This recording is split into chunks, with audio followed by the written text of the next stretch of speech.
The slow internet connection, the open net, lowering percentage of international students, the SCAPTO situation, UsAid. Regarding the corruption in Aubg, what would you change? Do you read some anonymous pages we have on campus? Our friends from Go Coffee make the best coffee in town. Let's go to our last episode. President Ensign, I'm happy to have you here on the podcast. Thank you for the opportunity. Absolutely. You're president of Aubg. For how long have you been the president? Just about 2 years now. 2 years. How has it been so far?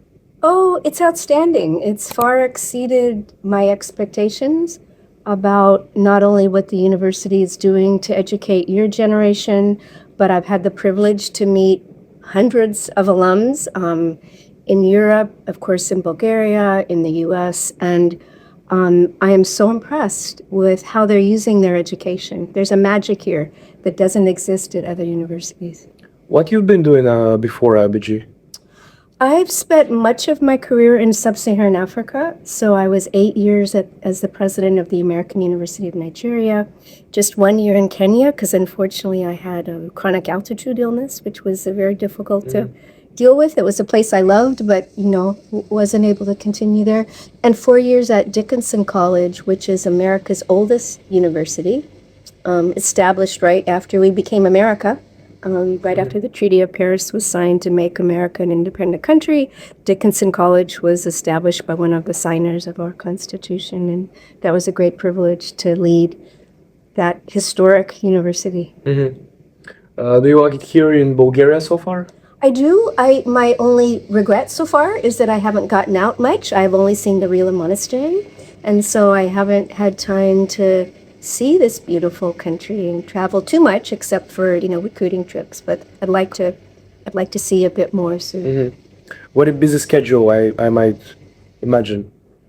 It is. Some of it is self-inflicted, but I think as president, it's very important to be visible in the community, in the country, in the region, meeting with alums, meeting with foundations, and then having the overall management of the campus. But it's a joy. When people see this interview, they might be interested in some questions, in some answers that are in the air, I would say. Sure, do my best. In general, how do you approach the controversial questions regarding university when people ask you something they dislike here? How do you respond to that? Well, I listen, evaluate what they're saying. And as long as it's something that's not sensitive or confidential, I listen deeply, I think, because that's the only way, when you're this busy and you don't have as much time as you'd like to interact with students in particular in a meaningful way, go to lots of events, right? But to understand their concerns and issues as well as faculty, you have to listen carefully, reflect on what they're saying, probably not have an immediate answer because you have to get the full context, the multiple perspectives, but that's the only way you make positive change. I'm gonna say a few issues we have on campus that are well known of. And I suggest you responded to it briefly because I believe every issue I brought up is gonna require a full explanation and a deep explanation. But I would suggest we do it briefly because we have other questions as well. One of the issues we have on campus is the slow internet connection, the open net. So what's the question? The question is, how do we tackle it and why is it so? We are looking, doing a review of our IT services. And so, there's certainly improvements we need to make there. We know that. We're working with the board. It often just comes down to how much budget do you have to make changes. We have made some. Last summer, we invested some, but I know we need to do more to improve the quality and the reach of our internet. So we're working on it. Another thing is the lowering percentage of international students throughout the years. That's a really interesting question. So it started, I'm a data-driven person when I make decisions, and I've looked at the data, in fact, yesterday, because we're talking about it at the faculty meeting today. So during COVID, certainly the percent of international students declined, for obvious reasons, right? And we've had a mandate working with the board the last couple of years to really boost that up.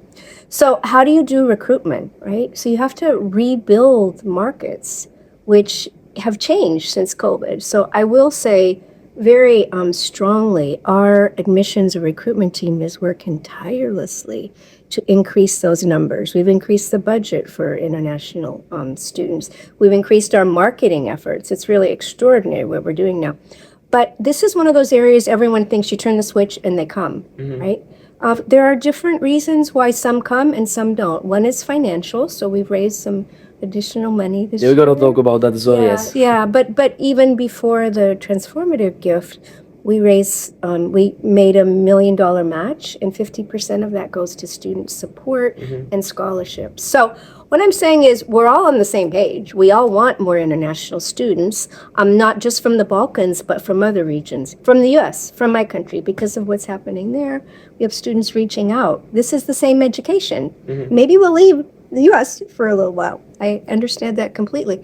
But you have to build a presence, right? You don't, so how would you get to students? You don't just put something on the internet and say, come here. So in the last trip to the U.S., for example, I went to Chicago to visit this amazing Bulgarian American school. So we're very strategic in how we get to people, thinking those who have dual citizenship, who understand the country and the region, are more likely to be open to us. So I went with our provost. We had about 50 people in this evening event, parents and students, and they were overwhelmingly positive about us and what we're doing. But it takes time. It takes time to build a new market, to build a pipeline. In some countries, students know when they're sophomores where you're going, right? Yeah. I don't know if that was you. I know it really has been in the U.S. So all I'm saying is it takes time and effort, and the admissions team is doing an extraordinary job with lots of support. Faculty have been out recruiting. So we want this to be a more global campus. You know, we have students from 40 countries, but the percentages aren't as high as we want. So, but the point is, the other thing for you to understand is I've looked at the data for the last 4 years. We've almost doubled the number who are eligible to be accepted, right? So you go through this long process. You apply, the committee reviews, decide if you're eligible, and then how much financial aid each student gets. So this year we have a very large number who are eligible, but we won't know until they make their deposit and actually enroll in the fall. So I just want people to know this is really one of our top goals. We're working hard to rebuild our presence and the knowledge of who we are through marketing and communication, and really on the road a lot to make sure we increase these numbers. In general, you think we are moving in the right direction and the percentage of international students will increase? It will over time, okay? It can't in 1 year or even 2 years because of what I've described, right? You have to reestablish your presence. And post-COVID, there's much more competition from English-speaking universities, which we didn't have before COVID. So you really have to distinguish yourself, and that's one of the reasons that team, and I'm on the road all the time. We just came back from Albania, from Tirana, where we went to a Turkish-owned school. And the mission of that high school and our university is so close, but you have to go. I think you have to go in person often to build relationships, and then you can do the marketing and the digital marketing and everything. So yes, it's on track, but I think we need to be patient because it can't happen overnight.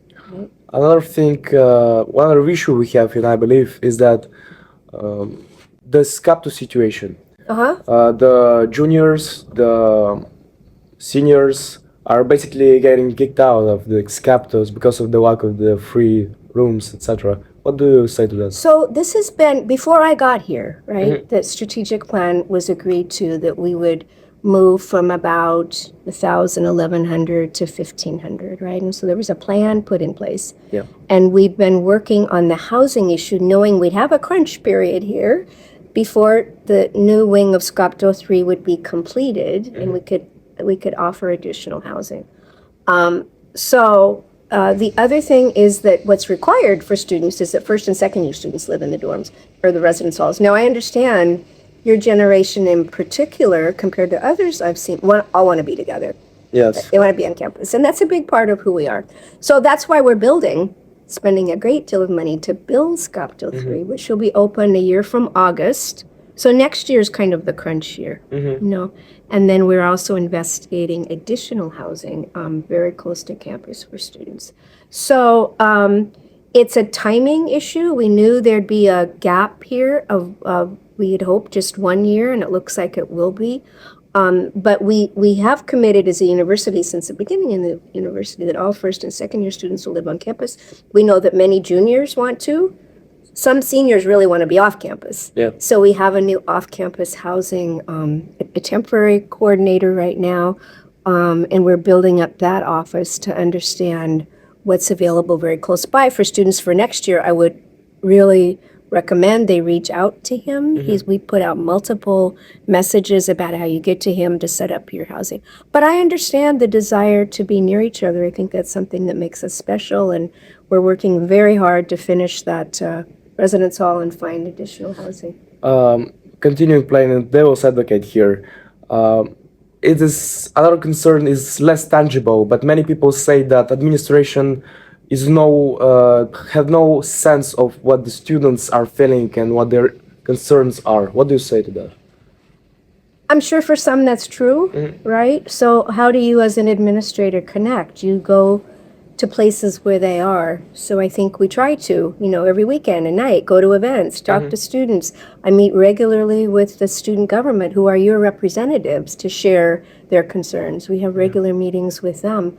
So I'm pretty reachable. I get lots and lots of emails. Yeah, we're talking right now, right? Yeah, to my personal account as well as the president's. And I've tried to set a tone that come, talk, reach out, right?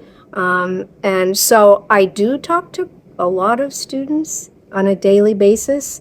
Sometimes it's as casual and informal as walking across campus. I can see a student who looks troubled, and you stop, right? You don't just say, how are you? You stop. This happened last night, and this young student was having a really difficult time. And so that's a bit random, I'm sure, for you, but I think I try to set that tone. And if there are ways students want to meet more regularly, I'm happy to do that. I will tell you, when I first got here and we looked at revising the strategic plan because it wasn't inclusive, for example, there was no inclusion of staff members. This wouldn't run without staff. So we rethought and redid the strategic plan, and we must have held over a dozen meetings, but many explicitly with students to get their input for that. So it'll be time again as we get midway, to do that again, review with them where we're headed and get their ideas. But, I think our whole administration is student-centered, as we say. People have come from all over the world to be here for students, and I think that's the emphasis. You mentioned in your previous answer the board of trustees, and what is the power of you as a president when you have the board of trustees telling you what to do, or is it not like that? It varies from university to university, how they interpret their mandate. The primary responsibility of any board is a fiduciary responsibility, meaning the financial one. And this board and our new chair, who's a very experienced business person, take that very seriously because we're in a very chaotic, unstable moment in so many ways, politics, right, but also finances. You look at what, I can't barely mention his name, the American president, is doing to financial markets, right? So it's their responsibility is to really make sure that, first of all, our spending is strategic, right? We have a plan. And unlike other universities that I've had the privilege of running, we really focus on that. It wasn't just something, we got together, wrote a document, and then, go away. We really make sure people are achieving their objectives and that we're on track with the things we've said we're doing. So they monitor that very carefully. They do monitor their president to make sure she's staying in line, but that's fine. That's their job. Absolutely. UsAid, what about it? What's the situation right now, and what's your opinion and how it affected us? It's a hard one because I've done a lot of work for that agency over my career. And we actually had the acting U.S. ambassador here yesterday to meet with U.S. citizens on a bunch of issues. I think it's an absolute catastrophe because when you look at what USAID has accomplished, we can all agree not everything worked. You don't when you're trying to accomplish what they have. But I think we need to reflect on the improvements in health, in education, humanitarian response. Your generation doesn't realize it, but in the last 30 years, life expectancy globally has doubled. Absolutely, yeah. Right? And how, right? What do you have to do to let people live long? Well, they need an income, they need education, they definitely need access to healthcare. Women need access to very specific things that is now being denied. I lived in a country for 8 years where there was very little of that, and the university had to take a major role, and we got USAID in to help us. But the impact of that, not just country by country, but globally, is devastating. The impact on what the U.S. means and what it stands for is truly one of the most frightening things I've seen. We're not living our values. We're slipping in so many ways from what our country stands for. So it's really difficult to watch that. I think in 18 months, when we have our midterm elections, as I read the data, I think there's going to be an overwhelming rejection of what he has done and they have done with USAID, as well as many other agencies, the Department of Education, that any American university relies on for financial aid for our U.S. students. So I'm always hopeful. I'm always optimistic. This one took all of us by surprise. They would go after something that, at a very basic level, you can understand, right? Helping people, during crisis. It's a reflection of their values, which I do believe will be rejected in a little over a year. My next question is really sensitive, and you can absolutely skip it if you want. Okay. But it's what I heard and what I think bothers many students. It's regarding the corruption in Aubg. Not right now, but what it used to be. Yes, and I have two questions here actually. What do you think about our previous president? And do you have any knowledge about the corruption in general in here? So I don't have comments about the last president. I understand he was here during COVID, cut off from family. I'm in the same apartment. I know he had a dog, and I'm glad he did because he had some companionship, right? It was a very difficult time. I was a president during COVID, too. It was all on your shoulders. Do you have a dog?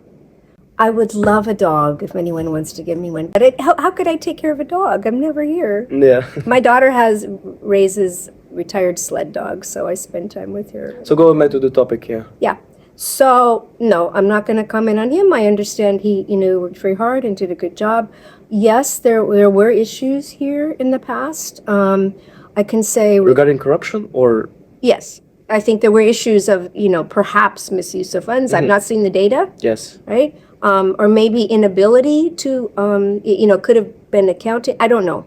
I'm not deeply immersed in the past because I'm focused on where we are now and trying to fix anything that needs to be fixed and improved. I can say without, any question at all, the people, the senior team, the finance people, the whole team we have at Aubg is one of the best I've ever worked with in my career. Super focused on not just using funds, in the right way, but using them to have the correct and a bigger impact. So we stretch our funds. We're very, very careful. The monitoring systems that are in place here are world-class. Our audit team is extraordinary. Our external auditors, the board just set up a new audit team called CARM, a new committee to make sure that any penny or any leva coming in here is used accurately. We wouldn't be bringing in these external grants if there was any question. So I have a general idea about the past, but I know at the moment this is as good a team and a good management of funds that you could have. Can you briefly say about the donation we received, which was astonishingly big? I can say that it is astonishingly big. Internally, we know who it came from and the amount. We're not making an enormous deal out of it. I would like to shout it from the rooftops because it's just a wonderful gift. But we're at that very sensitive geopolitical moment. Yesterday, Harvard lost $2 billion because they stood up to the current president. He's fining them that. So it's an extraordinary gift. It's a statement of trust in how the university handles its resources. To go to your last question, it will have an enormously positive impact on students on the whole campus, and will give this university, unlike others, particularly in my country, the sustainability for a very long time, because the majority of it is going into our endowment, or it is all going into the endowment actually, which gives you the this is the ability to continue really forever. So I couldn't be happier. I I look at you and other students and realize there'll be many more who maybe couldn't afford to come here. So that's very important to me. If you could magically, in an instant like that, change anything in the university, what would you change? I would change, I wouldn't change anything in the university. I would change the attitude that's emerging around the world that democracy doesn't matter, that free thought doesn't matter. It's the foundation of everything. This university, like every university's mission, is to search for the truth. And we have to hold on to that. And it scares me and worries me that some parts of the world are really fighting that. And so that's what I would change. I would change people's attitude that it's us versus them. We're smarter than that as humans. We know where that leads, right? So again, education is a critically important role to teach people to work with people who are different, from different backgrounds, who have different viewpoints. That again is the purpose of the university, to teach multiple perspectives, right? Yeah. So we have more work to do, clearly, all universities, all educators around the world.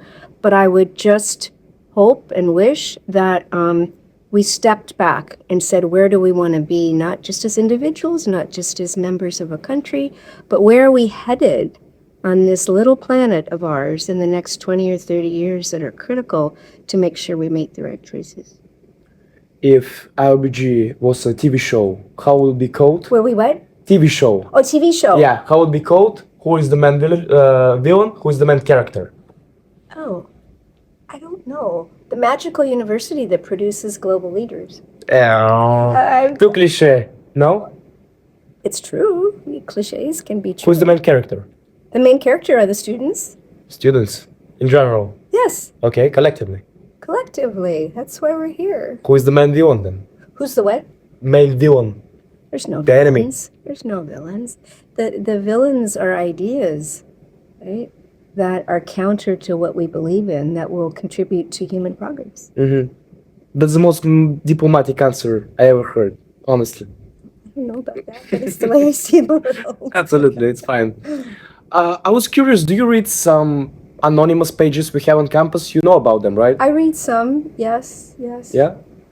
It's for me like interesting how you read them when they post very uncensored stuff, I would say. Yes. What's your opinion on anonymity in general, anonymous pages, anonymous messages? I mean, if that's, as long as it's not destructive of people, if it's respectful, sometimes it's not. I'm seeing when it's not. I mean, people can be anonymous and they might want to be that way for a variety of reasons. But, I really believe in open dialogue when we can. And then that's really the way you learn what somebody else's perspective is. What advice would you give to our students? It's a really good question. Stay open to what kind of person you want to be and what kind of career you want. That's why you're here for these 4 years. I'm always happier when I meet a first-year student, and we always say, here's the cliche, what major are you studying? Really, why? Right? Because you're coming here to learn new things, to open your mind. So I think my advice would be keep that attitude, right? Know yourself really well, what you like to do. And I would just ask everyone to also ask a second question: what positive impact am I going to have in the world? Because in education, I believe, is not just about an individual, right? It's about how are we creating people who think about the common good. We can define that differently, but I think that's where education really needs to move more. That's why one of the reasons I loved being at Dickinson, it was called Benjamin Rush, who started it, said the purpose of the university was a useful education. I had the privilege as president to add to his phrase, for the common good. So if you have both, we'll have a great world. What would you say to your younger self? You're 20 right now. What would you say to your 18-year-old? Oh gosh. It's a hard question. I'm not rushing you, can think about it. I'll have to think about that one. Yes, Okay. I had a very wonderful childhood, so I hope I've mimicked how my parents treated me with my daughter, which was very open and gave me the opportunity to be curious. I was very privileged. My parents were early airline pioneers, so they didn't make big salaries, but I got to travel everywhere, including to your country a very long time ago. Yes, yeah, we mentioned it once, yes. And so that really shaped me. And I hope I have been a similar parent and mentor. My almost last question is, who is Dr. Margee Ensign? To be more specific. Who is Margee Ensign? Somebody who's driven to try to use whatever knowledge and skills she has to make a difference in the world, wherever that may be. And my last question is Aubg the place to be? It's absolutely the place to be for this kind of education. At this moment, I think, when we are the only university in the world whose mission very explicitly is to make sure we're educating democratic and ethical leaders. There's nothing more important right now. I want to thank from the bottom of my heart from the interview. Thank you very much. For your great questions. Thank you so much. Thank you.